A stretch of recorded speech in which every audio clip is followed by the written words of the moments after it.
Escola, festas, piadas bobas, situações improváveis. O cinema americano produziu uma verdadeira enxurrada de filmes que nos fizeram acreditar por um tempo que a vida não passava de mirabolantes aventuras juvenis regadas à bebida, pessoas atraentes e a pop rock alternativo. Se você era um adolescente no final dos anos 90, sabe muito bem do que eu tô falando. Agora, se você era uma garota, provavelmente também se lembra do quanto era impossível ver nessas comédias românticas uma personagem feminina que fugisse do estereótipo da mocinha sem graça, cujo único objetivo de vida era ser bonita e conquistar o garoto popular do time de futebol da escola. Isso soa muito familiar, não é mesmo? Mas teve uma personagem que me marcou por sua personalidade e atitude fora desses padrões.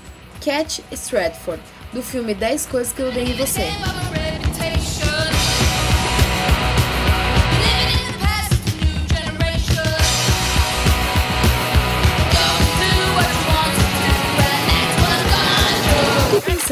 Quem era essa garota colegial que vestia roupas grunge, gostava de literatura feminista, bandas de mulheres e se preocupava com ativismo político? O que muita gente não sabe é que esse filme foi baseado em uma peça teatral de William Shakespeare chamada A Megera Domada.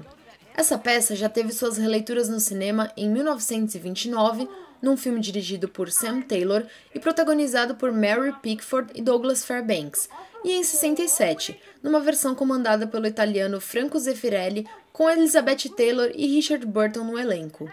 Escrita em meados de 1590 e ambientada em Pádua, na Itália, a peça tem como temas a guerra dos sexos e as conquistas amorosas, discutindo, entre outras coisas, a complexidade de gênero e as dinâmicas de poder. Para alcançar o riso, a trama central parte de uma quebra de expectativa, a forma de agir de Catarina, a de uma mulher insubmissa, e a maneira pela qual ela é conquistada pelo futuro esposo Petrúquio. Nessa obra, os interesses mercenários do pai da jovem são o principal motivador do enredo de domesticação de Catarina. Mas então, o que faz uma adaptação de Shakespeare ser bem-sucedida? Para alguns, uma boa adaptação envolve uma linha de enredo bastante conectada à peça original. Outros preferem uma reprodução exata da peça como um filme. Charles Marowitz, em seu ensaio Cinematizing Shakespeare, argumenta que, quando uma peça de Shakespeare é revivida no palco, a justificativa para esse avivamento é o novo ângulo ou visão que um diretor tem sobre o material.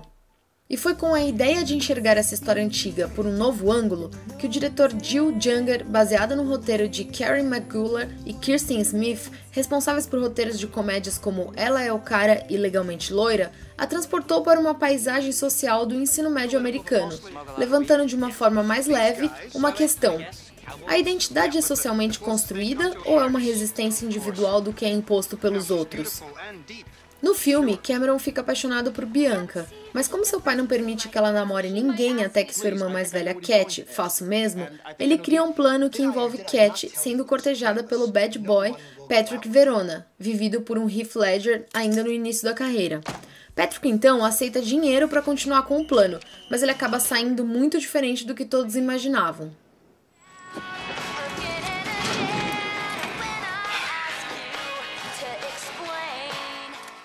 Só para se ter uma noção do sucesso que o filme fez na época, em seu final de semana de estreia, ficou atrás apenas do fenômeno Matrix em números de bilheteria.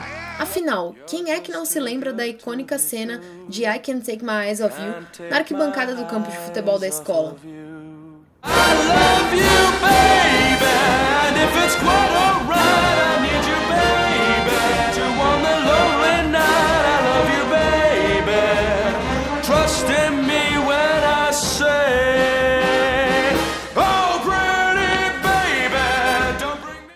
O final da década de 90 representou um período de muito foco na figura da adolescente, após a publicação de vários relatórios e estudos responsáveis por revelar que a educação das meninas era marginalizada.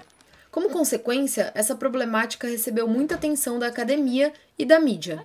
Para a renomada escritora Jennifer Clement, a apresentação do feminismo no filme não é conservadora, mas progressiva. Cat evolui de uma feminista de segunda onda, uma seguidora da velha escola, a uma feminista de terceira onda, que abraça as contradições e as personalidades, num empoderamento promovido pelo movimento Riot Girl próprio de sua década.